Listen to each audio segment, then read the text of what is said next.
Le réseau est une notion fondamentale dans Microsoft Azure car c'est lui qui va vous permettre d'interconnecter les différentes ressources que vous allez créer. Dans cette vidéo de 10 minutes, je vous propose de découvrir ensemble les bases du réseau dans Microsoft Azure tout en suivant les bonnes pratiques.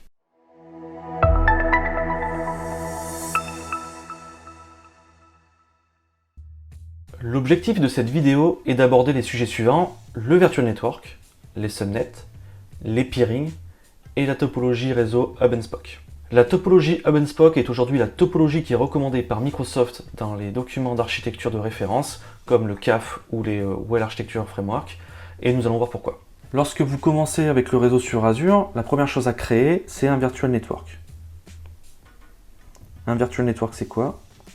C'est une ressource dans laquelle vous allez lui définir un espace d'adressage, donc par exemple 10, 10, 0, 0/16, et lors de la création, évidemment, il faut lui donner un nom.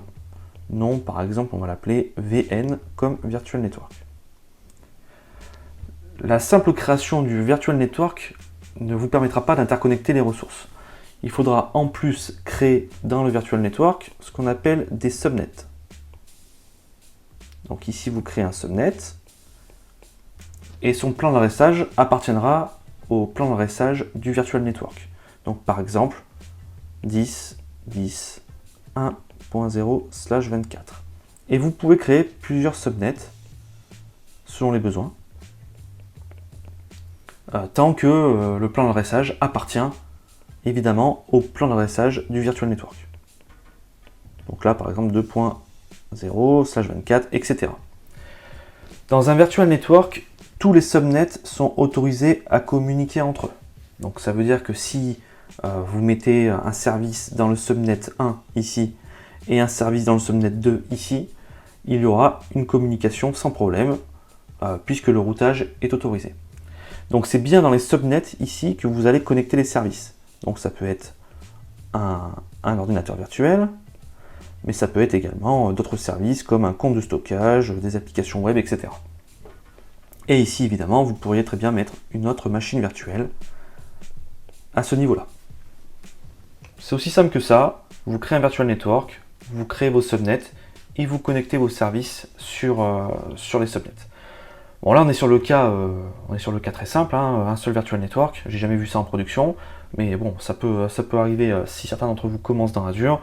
Mais je ne vous recommanderais pas de commencer sur quelque chose d'aussi simple, même pour des débuts sur Microsoft Azure. On va le voir après. Imaginons maintenant que dans votre tenant Microsoft Azure, vous ayez besoin de plusieurs Virtual Networks. Donc comment ça se passe? Imaginons que vous avez un premier Virtual Network ici, avec un premier plan d'adressage en 10, 10.0/16, qui s'appellera VN1 par exemple, et un deuxième Virtual Network ici, qui s'appelle VN2 et qui aurait par exemple comme plan d'adressage 10, 20, 0.0/16. Chacun de ces Virtual Networks vont avoir des subnets, ici, ici, ici. Donc on va l'appeler sub1, sub2, sub3, par exemple. Et ici, pareil, on a d'autres subnets.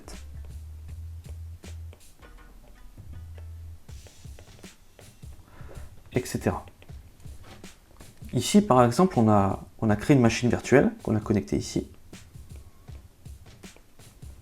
Et ici, on a aussi créé une machine virtuelle. Et pour l'explication, on a aussi créé une machine virtuelle ici. En termes de communication, vous allez pouvoir faire communiquer ces deux machines. Car au sein d'un Virtual Network, toutes les communications sont autorisées. Par défaut, c'est comme ça, toutes les communications dans un Virtual Network sont autorisées. Il y a des mécanismes pour filtrer les flux, évidemment. Je ne vais pas rentrer dans le détail puisque c'est des bases, mais par défaut, lorsque vous allez déployer un Virtual Network, vous allez créer X subnets, les communications sont autorisées. En revanche, les communications entre Virtual Network, par défaut ici, ne sont pas autorisées. Enfin, elles ne sont pas possibles. Donc le Virtual Network est une coquille dans laquelle on crée ces subnets, tout communique entre eux, et donc si j'ai deux Virtual Networks qui sont complètement isolés, et les communications ne sont pas autorisées. Donc ce qu'il va falloir faire pour pouvoir établir ces communications, on va entre les deux virtual networks établir ce qu'on appelle des liens de peering. Ce que vous voyez ici en bleu, c'est le peering. En établissant un lien de peering, ça va vous permettre de faire communiquer des machines virtuelles. Lorsqu'on va établir les liens de peering, on va vous demander plusieurs informations. Est-ce que vous autorisez le trafic qui vient du virtual network distant? Est-ce que vous avez une passerelle dans votre virtual network ou est-ce que la passerelle est dans le réseau virtuel distant?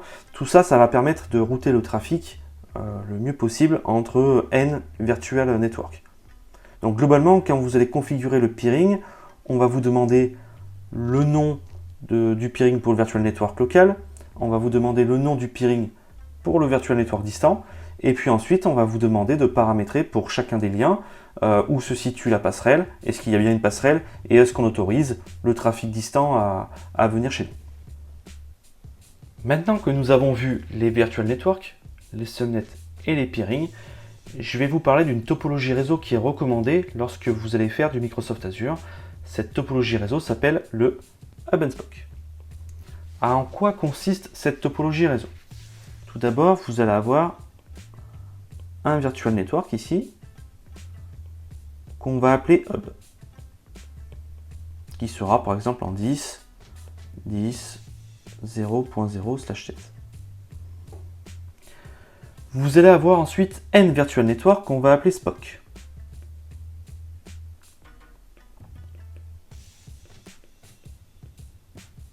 Qui sera avec un réseau en 10, 20, 0.0/16, puis un autre que vous allez appeler Spoke 2 ici,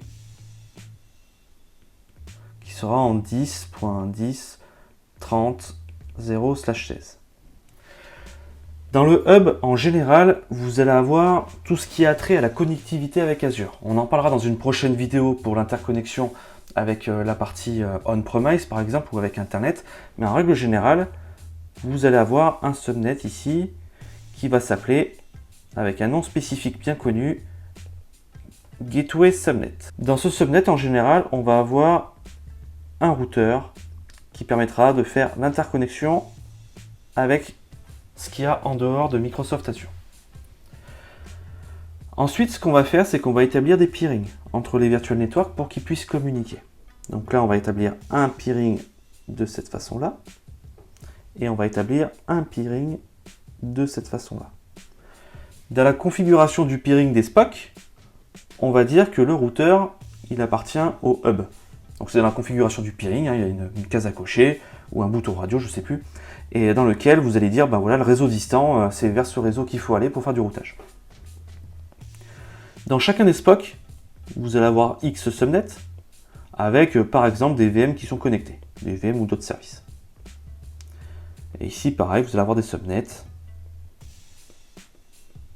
avec des VM ou d'autres services qui sont connectés. On va parler de VM parce que ça parle à tout le monde. Les peering, les liens de peering ne sont pas transitifs. Qu'est-ce que ça veut dire? Ça veut dire nativement, je ne peux pas faire un saut d'ici pour arriver ici. Pour que ces deux Spock puissent communiquer entre eux, il va falloir que je passe par ici. Je vais passer par le routeur, et le routeur il a la notion de toutes les routes et de tout le plan d'adressage pour rediriger vers le bon Spock. Et ça redescendra ici. Et donc là, la communication sera possible.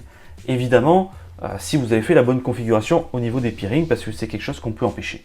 Mais on va dire, par défaut, c'est quelque chose qu'on va potentiellement autoriser. Donc quel est l'avantage d'une topologie comme celle-ci? C'est imaginer que vous êtes en train de déployer une fondation dans Microsoft Azure. Vous allez d'abord vous concentrer sur la partie hub. Et lorsque vous allez vouloir rajouter une nouvelle application, sans tout recasser, vous allez simplement recréer ici un nouveau Spock. Spock numéro 3 que vous allez interconnecter ici.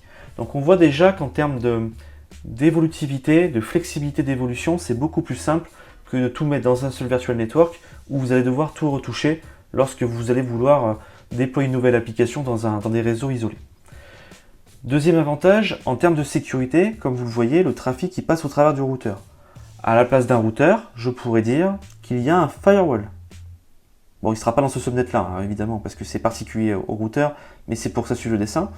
On aura un firewall. Et donc là, on voit qu'on est capable de gérer de manière centralisée des flux. Donc vous allez pouvoir faire des accès au niveau du firewall pour autoriser ou non la communication entre les services qui sont dans les différents SPOC. Donc on voit qu'on a un hub qui centralise toute la partie connectivité et sécurité. Donc connectivité au travers d'un routeur et sécurité potentiellement au travers d'un firewall. Et donc l'autre avantage, c'est qu'on est capable de rajouter autant de SPOC qu'on veut sur le hub pour rajouter des applications. Alors il y a quand même quelque chose à savoir au niveau des peerings et surtout au niveau des coûts, parce que le coût c'est le nerf de la guerre. Les coûts de communication de peering quand vous êtes intra-région, donc par exemple imaginons que vous êtes en France centrale ici, France et ici France, les coûts sont aux alentours de moins d'un centime du giga. On va dire, allez, 0,0, je crois que c'est 0,1 euros par giga. Imaginons que ici, ce SPOC là, il soit en Asie, donc je prends exprès un des plus chers. Là, vous êtes aux alentours de 17 centimes le giga, par giga. Pardon. Donc il faut faire très attention aux peerings qui sont interrégions, parce que ça peut coûter très cher, et par rapport au coût des peerings intra-région. Grosso modo, on est sur une valeur de 1 à 10, il me semble, en termes de coût. On verra dans une prochaine vidéo comment on gère l'interconnexion entre plusieurs plaques géographiques, et surtout comment on gère l'interconnexion avec la partie on-premise. Gardez juste ça en tête pour le moment, c'est que les peerings interrégions sont extrêmement chers par rapport aux peerings intra-région. Donc là, nous avons vu les virtual networks, les subnets, nous avons vu les peerings, et surtout, la topologie qui est recommandée aujourd'hui en termes de déploiement, c'est le hub and spoke. Donc, je réénumère pourquoi il y a un avantage au hub and spoke, c'est l'élasticité, l'agilité pour rajouter des services dans le cloud, et surtout, une meilleure maîtrise en termes de sécurité. Quelque chose qui est à savoir, c'est que la création d'un virtual network et des subnets, c'est gratuit. Ça coûte 0 €, ça coûte 0 €, et ça coûte 0 €. Ça veut dire que vous pouvez créer autant de virtual network que vous le souhaitez, ça vous coûtera toujours 0 €. Ce qui est payant ici, c'est le transit entre les virtual networks par l'intermédiaire du peering, où on le verra plus tard, le lien qui est entre la gateway ou le firewall et le reste du monde. Cette vidéo a permis de poser les bases sur le fonctionnement du réseau dans Microsoft Azure. Dans une prochaine vidéo, j'expliquerai comment on interconnecte le monde Microsoft Azure avec l'extérieur, notamment avec Internet, puis avec votre data center chez vous. Si vous avez apprécié cette vidéo, merci de laisser un petit pouce bleu, de mettre la cloche, de mettre des commentaires et tout ça. Et puis je vous dis à très vite pour une prochaine vidéo.